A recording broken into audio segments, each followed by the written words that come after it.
In the Republic, Chapter 7, Plato explains education with an allegory about prisoners in a cave. If you look up YouTube videos interpreting this allegory, many of them will say something like, Plato thinks human existence is a prison.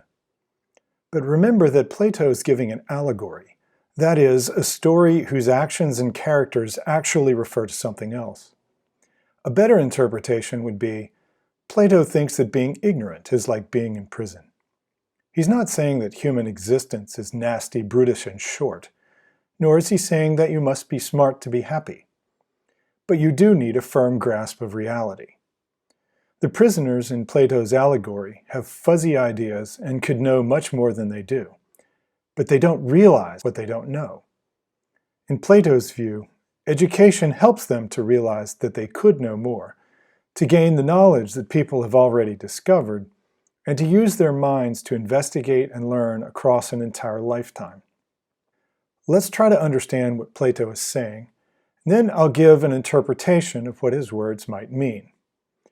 At the beginning of Chapter 7, Plato says that the experience of these prisoners is like the effect of education, or the lack of education, on our nature. He describes people living in a cave-like dwelling, who've been there since childhood, and they can only see what is directly in front of them because their bonds or their chains prevent them from turning their heads around. And what do they see? They see shadows on the wall of the cave that the fire casts on the wall of the cave in front of them. You see, other people, not prisoners, have built a fire in the cave for light. And then there is a path along a low wall through the center of the cave. And people walk along the wall carrying all kinds of artifacts that project above the prisoners' heads onto the wall of the cave in front of them. They're carrying statues of people and other animals so that the shadows of people and other animals cast on the wall of the cave. So all the prisoners see are shadows of mock-ups of reality. Think of a kid's paper mache of his favorite animal, or Michelangelo's statue of David. They don't see those things, they see the shadow of those things cast on the wall. Well, you can't learn much from that. Sometimes in this cave, people provide a little commentary. The people carrying the statues, some of them are talking, maybe making some animal noises, and others are silent, so that the prisoners end up watching something like a silent movie, maybe trying to guess what shadow is going to come next. Now that we have an idea about what Plato describes, let me give an interpretation. He's comparing the experience of being uneducated, not the whole human condition, to the experience of living in a cave. The difference is important because in the modern developed world, it's easy to distance ourselves from the actual experience of cave dwelling and think that the allegory doesn't really apply to us.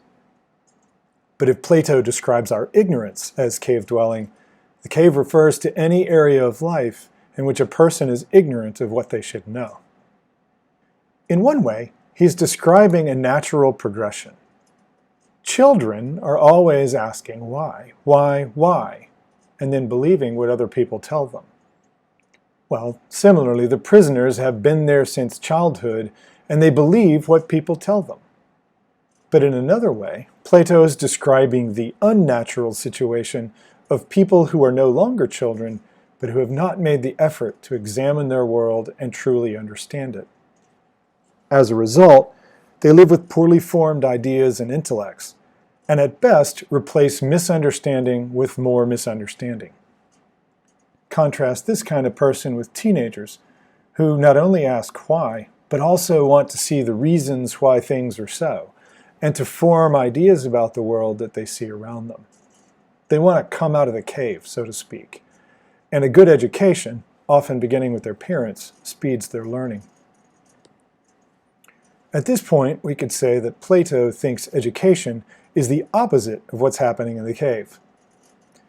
Let's examine how Plato describes what being released from their bonds and cured of their ignorance would naturally be like.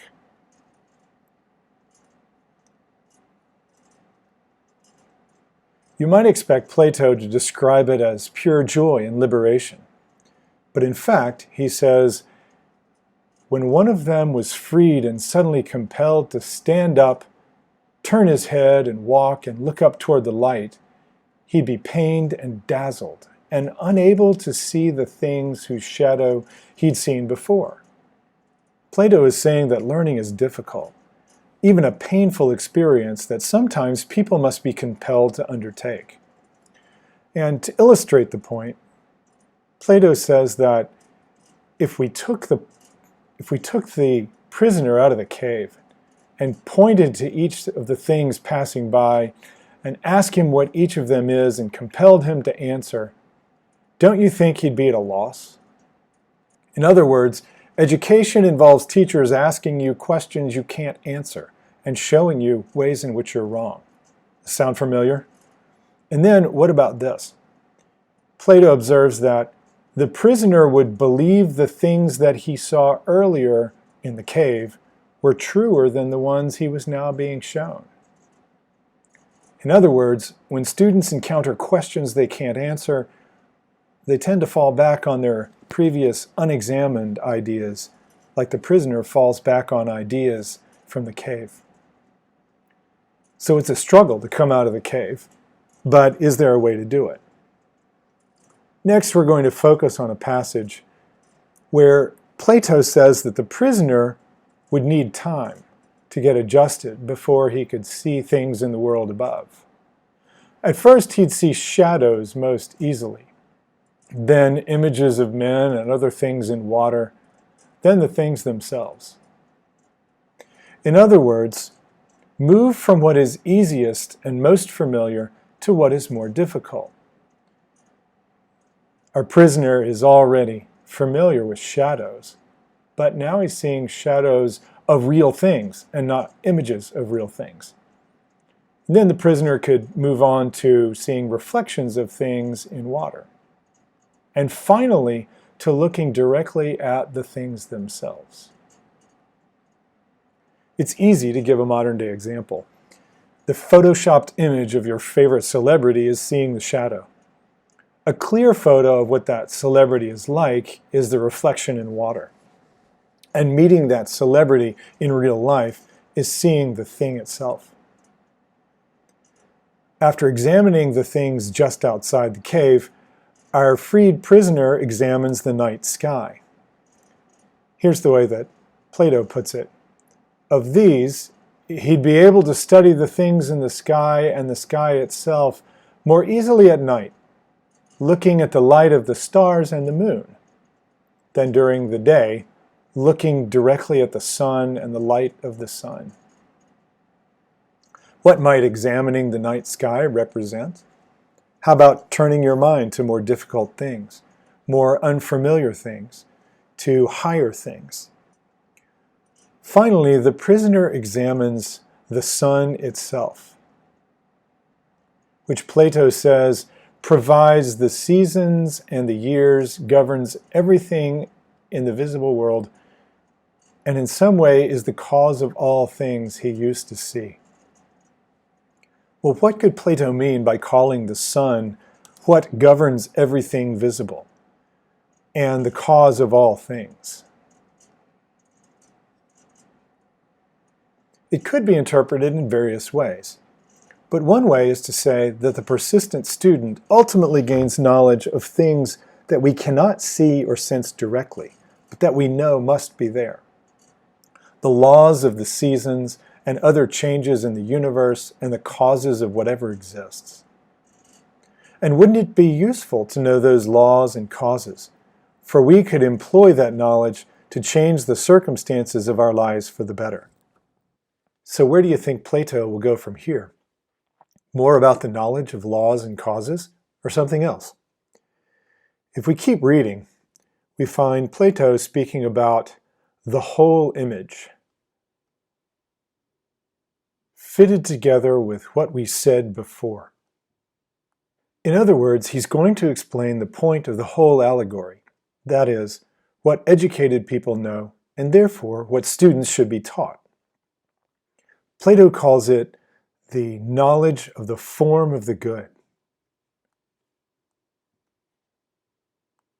So let's take a look at the whole passage. This whole image, Glaucon, must be fitted together with what we said before. The visible realm would be likened to the prison dwelling, and the light of the fire inside it to the power of the sun. If you interpret the upward journey out of the cave, and the study of things above, outside the cave, as the upward journey of the soul to the intelligible realm, you'll grasp what I hope to convey, since that is what you wanted to hear about. Whether it's true or not, only God knows, but this is how I see it. In the knowable realm, the form of the good is the last thing to be seen, and it is reached only with difficulty. Once one has seen it, however, one must conclude that it is the cause of all that is correct and beautiful in anything, that it produces both light and its source in the visible realm, and that in the intelligible realm it controls and provides truth and understanding, so that anyone who is to act sensibly in private or public must see it. Well, this passage is a real challenge to interpret. There are some interesting terms, like visible realm and intelligible realm, and the form of the good. These terms lead us to ask questions. Why is the form of the good reached only with difficulty? And the cause of all that is correct and beautiful in anything? What might Plato mean by these terms and phrases? There could be various interpretations, but here's a straightforward one that draws upon Plato's earlier imagery and explanation. The visible realm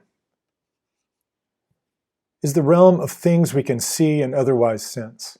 They are the shadows, the reflections in water, and the individual things themselves that the freed prisoners examine to gain knowledge. Then the intelligible realm. That's the realm of invisible things that nonetheless we know must exist.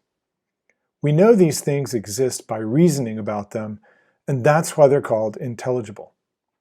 Here's an example. Suppose you want to know about courage. You look for individual examples of courage. Odysseus, Jesus Christ, King Arthur, Anne Frank, Martin Luther King. Then you would generalize about the courage they all share. You study individual examples, Plato's visible realm, in order to understand the form or essence of courage, the intelligible realm.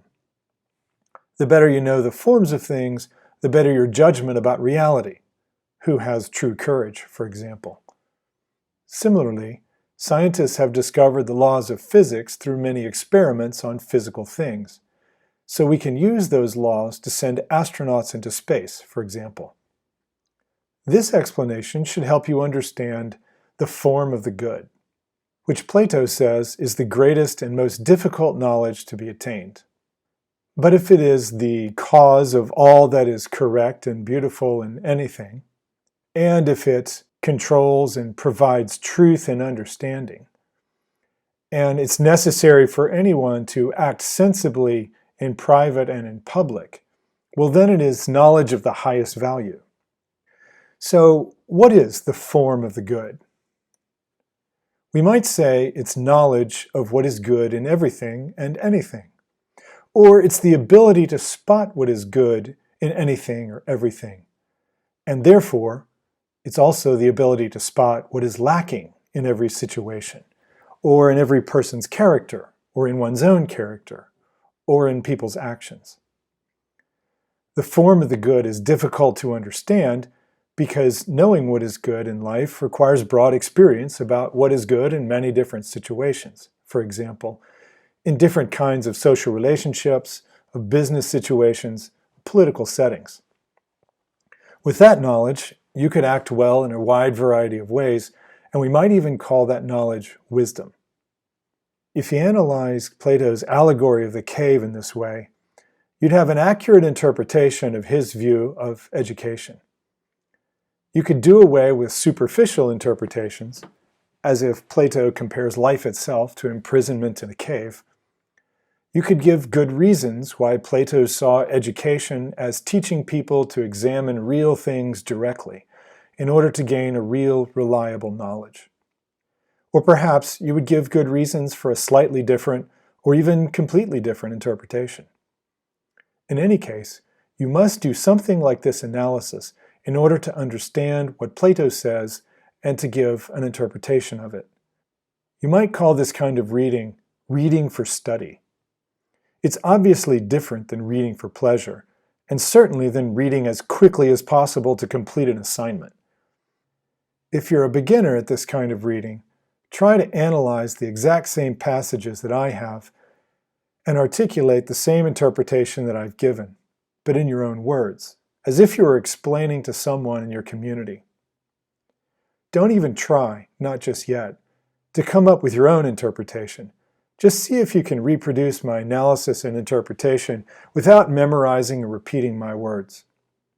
If you can do that, you'll know this text and this interpretation on your own and be able to discuss it with others. You might eventually expand on this interpretation, or modify it, or rival it, but imitating the one I have given is your first step in knowing this text on your own.